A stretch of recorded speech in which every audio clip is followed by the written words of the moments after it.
Agora, a Bíblia lida e explicada com Alain Amorim. Para quem quer ouvir a palavra de Deus de forma simples e compreensível.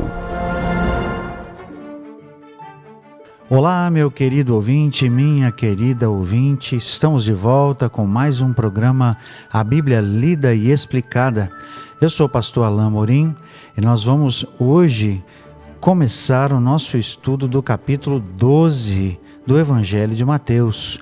Continuamos no mesmo livro, no mesmo Evangelho de Mateus, mas agora no capítulo 12, tendo em mente, a partir desse momento, que Mateus começa a registrar aquilo que nós conhecemos como reta final da vida do ministério de Jesus. E nós vamos começar a perceber aqui nesse capítulo 12 que, apesar de alguns ainda receberem e acolherem o Senhor Jesus e a sua mensagem, que na verdade muitos começarão a rejeitar a mensagem de Jesus e a sua pessoa também. Ou seja, há uma hostilidade crescente com relação a Jesus. Mas nós vamos então começar o nosso estudo e eu quero que você abra a sua Bíblia em Mateus capítulo 12, a partir do verso 1 até o verso 8. Diz assim a bendita palavra de Deus: Por aquele tempo, em dia de sábado, passou Jesus pelas searas. Ora, estando seus discípulos com fome, entraram a colher espigas e a comer. Os fariseus, porém, vendo isso, disseram-lhe: Eis que os teus discípulos fazem o que não é lícito fazer em dia de sábado.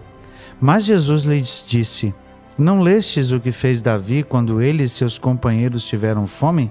Como entrou na casa de Deus e comeram os pães da proposição, os quais não lhes era lícito comer, nem a ele e nem aos que com ele estavam, mas exclusivamente aos sacerdotes?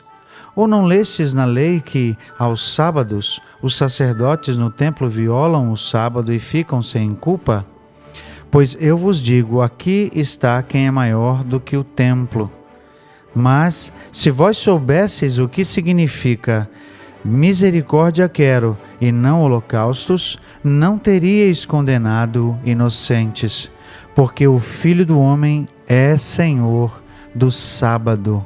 Nós vemos aqui nesse texto que Jesus, num momento importante da semana, faz algo que os judeus, ou seja, os líderes religiosos daquela época, diziam que não era lícito, ou seja, não era correto.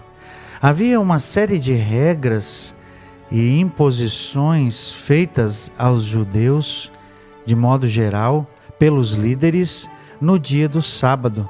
Na verdade, existia na chamada tradição oral da lei, que não era algo que estava escrito na Bíblia, mas era fruto do entendimento, ou seja, da interpretação dos líderes da religião judaica.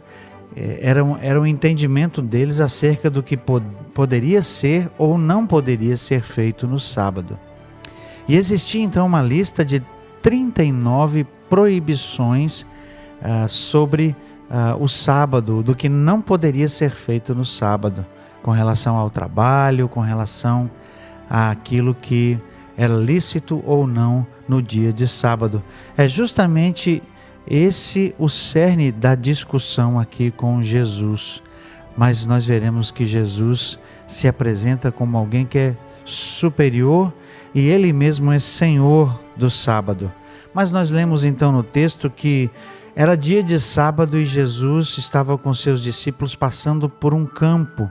Jesus vivia numa área que era de base rural, não é? E a agricultura era uma das bases econômicas de Israel daquela época. Era natural que, ao se deslocar de uma cidade, de uma vila para outra, Jesus passasse por campos que seriam colhidos. Certamente aqui era perto da colheita, estávamos na primavera aqui, certamente, e Jesus então passa por um campo e seus discípulos, por causa da fome, colhem alguns grãos para comer. Vejam que os discípulos não estavam necessariamente trabalhando, laborando no dia do sábado. Talvez o que os discípulos fizeram ali não seria tecnicamente considerado uma violação do sábado, porque apenas colheram aquilo que pudesse saciar a sua fome. No entanto, o texto no versículo 2 diz que os fariseus logo condenaram Jesus. Os fariseus, porém, diz o verso 2, vendo isso, disseram-lhe: eis que os teus discípulos fazem o que não é lícito fazer em dia de sábado. Certamente naquela tradição oral que Jesus já tinha condenado antes, nós vemos isso lá no capítulo 5, no Sermão do Monte, quando Jesus adiciona, quando ele contempla algo que é além do entendimento tradicional da lei. Jesus também, ali no Sermão do Monte, condenou aquilo que ele chamou de preceito dos homens. Essa tradição oral não era algo que estava expresso na lei, mas era fruto do entendimento, da interpretação humana, e extrapolava o que na verdade o texto da lei dizia. É por isso que Jesus estava aqui condenando essa prática e esse conjunto de ensinamentos que era a tradição oral. Mas dentro dessa lei, então, era proibido até mesmo colher algo para se comer, para saciar a fome. Mas Jesus não necessariamente entra em embate com aqueles fariseus, mas ele responde a essa interferência deles com uma pequena e breve parábola. Jesus diz assim: mas Jesus lhes disse: não lestes o que fez Davi quando ele e seus companheiros tiveram fome? Como entrou na casa de Deus e como comeram os pães da proposição, os quais não lhes era lícito comer, nem a ele e nem aos que com ele estavam, mas exclusivamente aos sacerdotes? Jesus, ao responder, aponta para a realidade de um texto que é relatado no Antigo Testamento, de quando Davi estava fugindo do rei Saul com alguns companheiros, e ele chega ao sacerdote e pergunta a ele se havia algo para comer, porque eles estavam com fome. E o sacerdote disse: não há nada aqui senão os pães da proposição.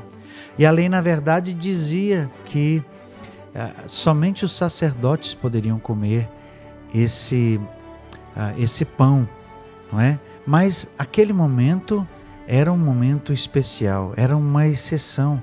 Davi estava em fuga, Davi estava sendo injustiçado, na verdade, por Saul, e ele entende que o momento era mais importante do que o ritual. Ele entende que a necessidade naquele momento poderia sobrepujar a lei ritualística específica, e ele pede ao sacerdote que lhe dê o pão, e ele e seus companheiros comem e são exculpados por Deus, ou seja, não são condenados. Por quê? Porque o momento era mais importante, porque certamente haveria brecha para essa concessão aqui de algo que tinha mais importante, que era o de saciar a fome. Da mesma maneira, Jesus alude a um momento em que os próprios sacerdotes dentro do templo poderiam violar a lei e não seriam culpados, mas poderiam apresentar um sacrifício e ser exculpados por Deus, porque eles estavam dentro do próprio templo. O fato é que não é como se Jesus quisesse dizer que os fins justificam os meios, mas que haveria algo mais importante do que o próprio ritual e que poderia ser então exculpado, poderia ser desculpado por Deus, porque algo mais importante ainda seria satisfeito. Aqui a ocasião era a própria fome dos discípulos, e eles não estavam, na verdade, trabalhando, mas estavam apenas colhendo aquilo que pudesse satisfazer a sua fome, não é? Por isso ele alude ao texto lá de Levítico, verso 5 diz assim: ou não lestes na lei que aos sábados os sacerdotes no templo violam o sábado e ficam sem culpa? pois eu vos digo, aqui está quem é maior do que o templo. Na verdade, Jesus estava justificando o fato de que ele tinha maior autoridade do que o próprio templo. Ele era maior que o próprio templo. E, com efeito, aquilo que Jesus fez, como nós vemos lá no livro de Hebreus, acabou tornando obsoleta a lei e obsoleta essa prática da lei ritualística. Jesus era maior, Jesus tinha maior poder, Jesus tinha maior autoridade, e ele então acaba dizendo aos fariseus que, por ser maior do que o próprio templo, ele poderia exculpar os próprios discípulos. Essa é a implicação. Mas Jesus sequer entra em debate com aqueles fariseus, com aqueles líderes judeus. Ele simplesmente traz à baila um texto importante que Jesus coloca como algo que iria definir a própria ação dos discípulos e a própria ação de Jesus. Então, verso 6 traz esse texto, verso 7, mas se vós soubesses o que significa misericórdia quero e não holocaustos, segundo Craig Blomberg, que lembra muito bem a realidade aqui advinda desse texto, a prioridade da compaixão sobre o ritual era o que estava aqui sendo enfatizado. Jesus queria lembrar a esses fariseus que era muito mais importante exercer misericórdia e compaixão no dia do sábado do que meramente observar um dia, um ritual. Jesus estava aqui preparando o caminho para aquilo que seria um dos auges da sua própria condenação de todo o ritual sabático e de todos os rituais judaicos. Por quê? Porque o dia em si do sábado havia deixado de perder, ou melhor, havia deixado o seu propósito original. Ele tinha perdido o seu significado e passou a ser um mero dia de cumprimento de rituais. E isso não era algo que agradava a Deus. Por isso essa fala de Jesus, por isso essa condenação da postura dos líderes judaicos. É óbvio que Jesus queria que o sábado que o sábado fosse observado. É óbvio que Jesus entendia que o dia era um dia sagrado e santo, mas ele deveria ser um meio para a consagração e não um fim em si mesmo. Não meros rituais para serem observados, como se a mera observação religiosa de rituais fosse o que Deus estava buscando. A verdade é que o espírito, vamos dizer assim, do sábado, ou seja, aquilo que ele deveria produzir de santificação, de busca de Deus, havia sido perdido. E por isso Jesus chama a atenção desses líderes. Misericórdia quero e não holocaustos, porque o Filho do Homem é Senhor do sábado. Jesus tinha autoridade sobre o sábado. Jesus tinha autoridade porque era maior que o próprio templo. E ele então justificaria aqueles discípulos por aquilo que estavam fazendo. Isso chama a nossa atenção, meus queridos ouvintes, para aquilo que nós fazemos para Deus, até mesmo num dia de domingo. Não que o sábado seja o domingo, essa não é a questão. A questão é que no dia que nós separamos para o Senhor, como está o nosso coração?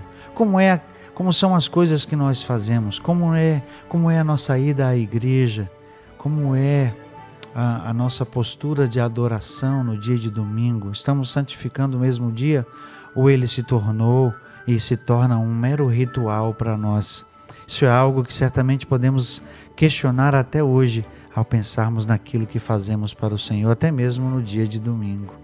Jesus vai continuar a falar e a entrar em embate com os fariseus por causa do sábado, e nós veremos isso no nosso próximo encontro.